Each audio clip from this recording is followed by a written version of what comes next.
Hi. I promise I am working on more videos, but things keep happening, so we're gonna talk about this show. I want to do more analysis of characters than reviews, and I will, but I just saw the Winx reboot is out, so yeah, I'm covering that. I guess I should talk about my relationship with Winx Club. I'm actually not the age of most fans. I'm a little bit younger.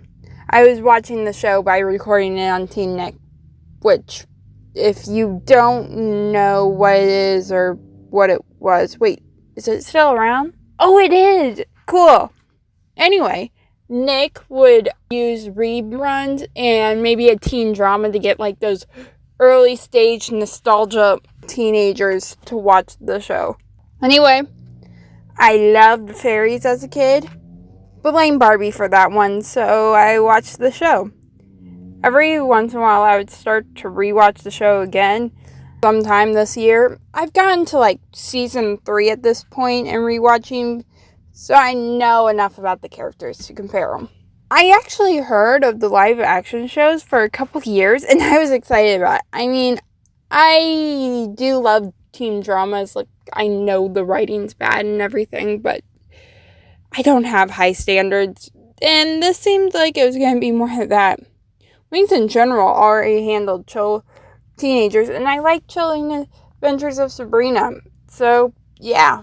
I watched people talk about this before the new show came out, and one thing was, who wanted this? Me. I definitely wanted this. I think I'm like the only person that this was actually made for, and I'm kind of happy about that. Now, there was a lot of legit criticism about whitewashing, before even the show came out, because, they did not have to replace Flora with Tara, and I've heard some rumor that this was supposed to be Flora, and then they kind of tried to get ahead by renaming her. Yeah, no. And they basically hired a white passing person for Musa, who's Asian, and this is not okay from any means, and there is not an excuse for what they did there. But some of the whining about having too many reboots, and this is just not what we want, and blah, blah, blah, is unfair. Because, honestly, it's, in my opinion, as long as it's a new take on it, and they're not completely retreading it, and just doing it in live action. They're doing a new story in a way. They're just using the same characters. I like to think of it as fan fiction, just a way to explore it with the same characters, maybe adjust things for the story, and kind of fun. And besides that, if you wanted to watch the old Winx Club, the other one's available on YouTube, so there's no reason to remake it exactly the same. Now it's time to talk about the actual show. First of all, we will cover what I didn't like and then end on a positive note. So, first off, why does no one have colorful hair? I know, this is a weird nitpick, but since they got rid of Tekna, who I loved, and didn't have any other person with colored hair, it is a crime. Colored hair is super common right now, and it's so pretty.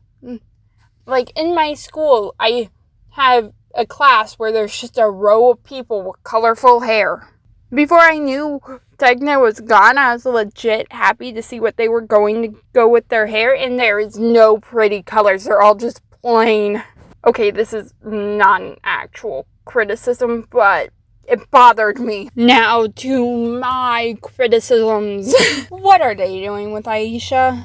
Okay, I hear this is something a lot of people talk about, but I love the overachiever angle, but why is she doing nothing but be a support system? She's the only one who doesn't have some love interest, which honestly I'm okay without. Some teens just don't date, and the more characters like that are good. But she could have had something else to do, like explore why an overachiever can't control the tiniest thing without overdoing it, and her having to be in the moment instead of constantly focusing on everything else at once. Maybe next season.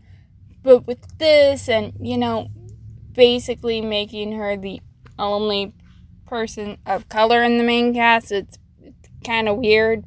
Come on, just why? There was no reason Tara couldn't be Flora, which, yeah, she might have been.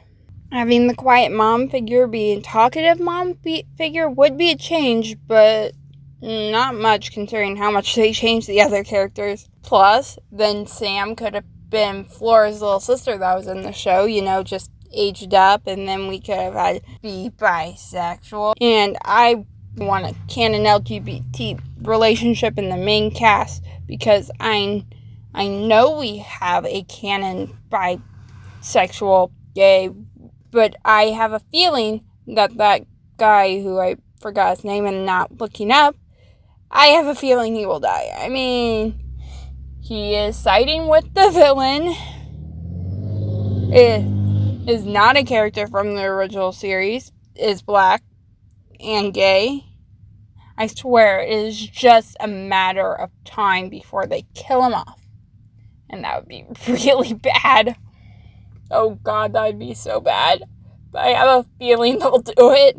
Not to mention that sudden mood change with him, where he all of a sudden becomes a different, terrible character. It's official. I don't like Sky in either versions of the show. And here he's just a straight-laced hero, boring.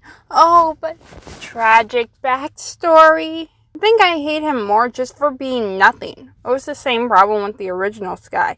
There is nothing to latch on to, and sometimes that can just be worse than being annoying or awful. Bloom, on the other hand, had more personality injected into her, questionably. The problem is she seems so one-sided and annoying.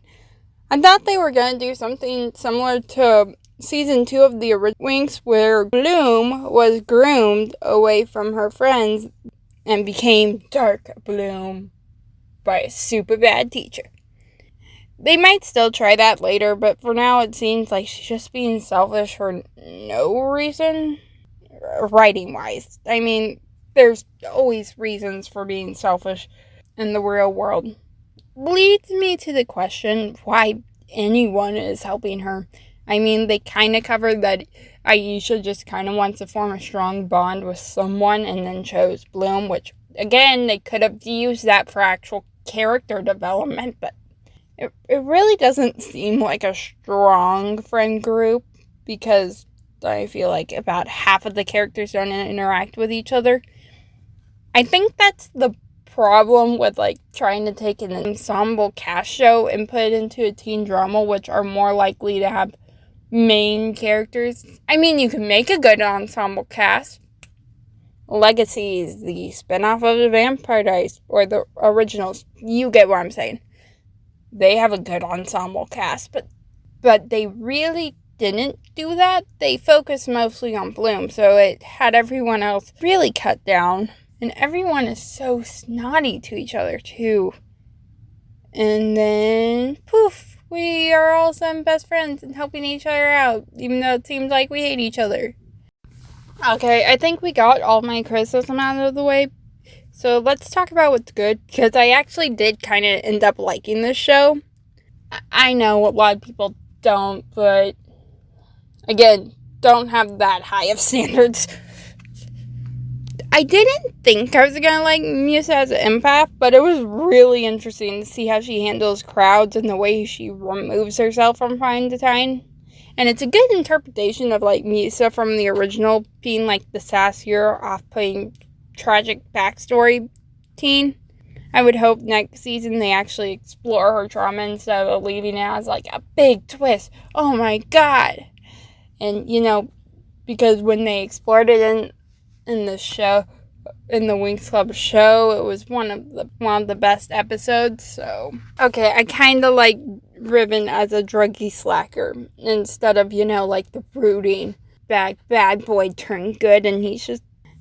I mean, I liked both of them, but OG Riven was definitely more stoic and got easily angry instead of just the chill, yeah, sure, I'm a bad boy. Honestly, I find it a really good interpretation because, he's fun. I think he's fun. Also, Beatrix's name is kind of funny to me. Beatrix. Okay.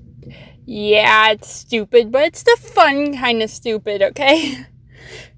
And it's great for a villain. I love her, like, nice, dark academia style thing, and she's pretty. And it's not just how she looks either. I just like the way she acts and the way she's just over everyone's shit.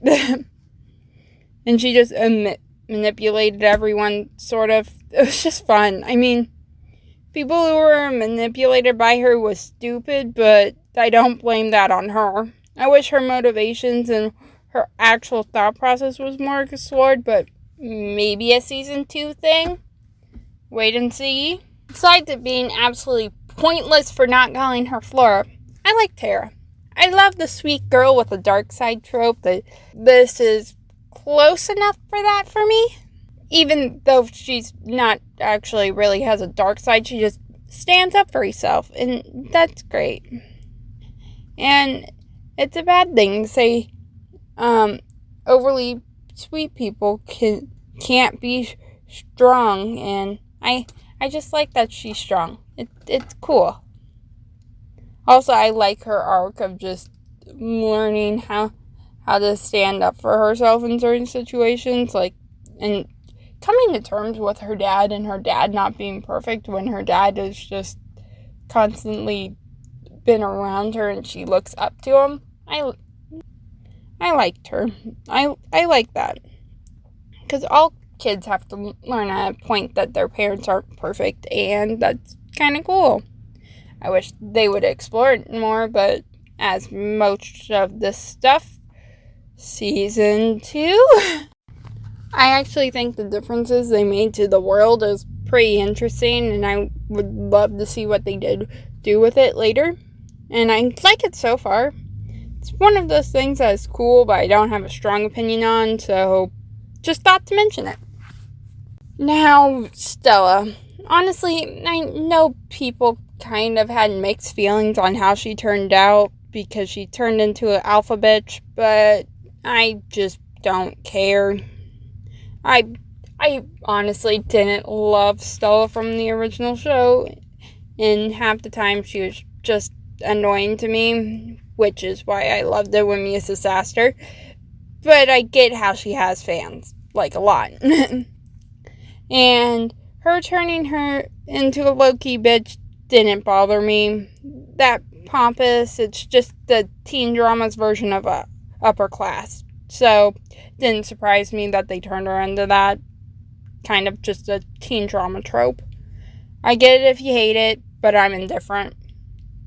I do think her abuse was weird, how easily it was to avoid, so... Okay, I do like the show. I know it has its faults, a lot of faults, like a lot. The whitewashing is still really bad, and the writing is still kind of dumb, but again, not a high bar. It's a teen drama, and next time I would like more closure at the end. The way I like my endings of seasons, you can usually have it where they close out on most things, you know, like at least cover some of their story arcs and close out a little bit of it. Not all of it. They can still grow the next season, just a part. That way they have more to go on later, and when they find out that, oh my god, big twist, it's not as bad. And just not every single plot line needs to be open-ended. So I don't have to wait and see if they're going to make a season 2, which officially they are. I saw that. Don't think much of this video. This is more just for me than for anyone else. But if you're seeing this and you like it, do all the things that all the other YouTubers tell you to do. Goodbye. See you later. Whatever.